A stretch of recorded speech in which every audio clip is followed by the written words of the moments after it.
Welcome to Pre-Market Analysis by Lakshmi Shri Investments and Securities Limited.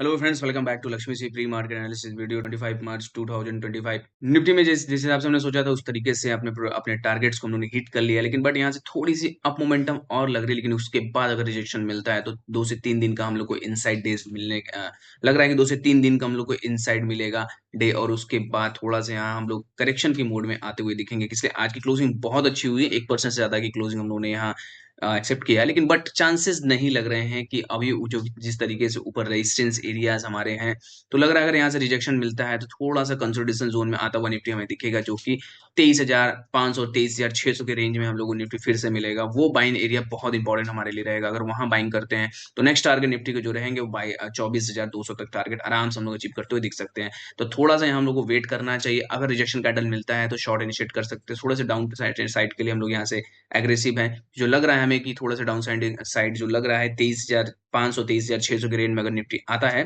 तो वहां जरूर buying कीजिए। लेकिन यहाँ से अभी बाइंग करना थोड़ा सा हम लोगों को रिस्क वाला हो सकता है जोन। लेकिन अगर 15 मिनट की कैंडल के साथ कल के सेशन में हम लोग को ओपनिंग मिलता है, रिजेक्शन कैंडल अगर मिलेगा तो जरूर थोड़ा सा शॉर्ट करेंगे। टारगेट डाउन साइड के लिए हमें लग रहे हैं 23,600 23,500 के लेवल पे एक बार निफ्टी आना चाहिए। उसके बाद हम लोगों को यहाँ से अगर ब्रेकआउट मिलता है तो इमीडिएट में जो टारगेट्स ऊपर रहेंगे वो रहेंगे 24,200 तक आराम से टारगेट मिल सकते हैं। बाय नेट में देखिए तो बॉक्स का ब्रेकआउट हम लोगों को मिला था। फाइनली बॉक्स के ब्रेकआउट के बाद आज की कैंडल बहुत ही बेहतरीन क्लोज की है, लेकिन बट एक रेजिस्टेंस जोन के बाद हम लोगों ने क्लोजिंग किया है। तो ज्यादा लग रहा है कि 52,000 के टारगेट पे अगर हम लोग टच करते हैं और रिजेक्शन कैंडल वहां से मिलता है तो थोड़ा सा कंसोलिडेशन जोन में आते हुए मिल जाएंगे हम लोग। 51,200 और 51,300 हमारे लिए मेजर सपोर्ट जोन की तरह काम करेगा। अगर इस रेट के आसपास हम लोगों को बैंक निफ्टी मिलता है तो बाइंग करिए, लेकिन बट 52,000 के ऊपर सस्टेन अगर करता है तभी बाइंग करना है, नहीं तो 52,000 हमारे लिए रेजिस्टेंस जोन की तरह मेजर रेजिस्टेंस जोन की तरह काम करेगा। अगर रिजेक्शन कैंडल मिलता है तो 5 दिन की तेजी के बाद लग रहा है कि थोड़ा सा करेक्शन मोड पे यहाँ बैंक निफ्टी आता हुआ दिखेगा, और सपोर्टिंग जोन है वहां तो हम लोग मिल सकता है, जो कि 51,200 51,300 के रेट के आसपास लग रहा है कि ये टारगेट्स हमें मिल सकते हैं बैंक निफ्टी में। मिड कैप की बात करें तो मिड कैप में देखेंगे बॉक्स का ब्रेकआउट के बाद थोड़ी सी कंटिन्यू रैली हम लोग को मिलती हुई दिख रही है। 12,000 का हमारा पहले भी टारगेट जो था अभी भी ओपन टारगेट है, लेकिन बट हल्का सा अगर डीप मिलता है, चांसेस डीप के लग रहे हैं 11,600 के आसपास अगर मिड कैप मिल जाता है तो फिर से यहाँ बाय इनिशिएट कर सकते हैं। टारगेट हमारे अपसाइड मिड कैप में जो है वो 12,000 तक कंटिन्यू टारगेट्स हम लोग जाते हुए मिल सकते हैं। Open instant DMAT and trading account with eKYC. Visit kyc.lakshmishri.com.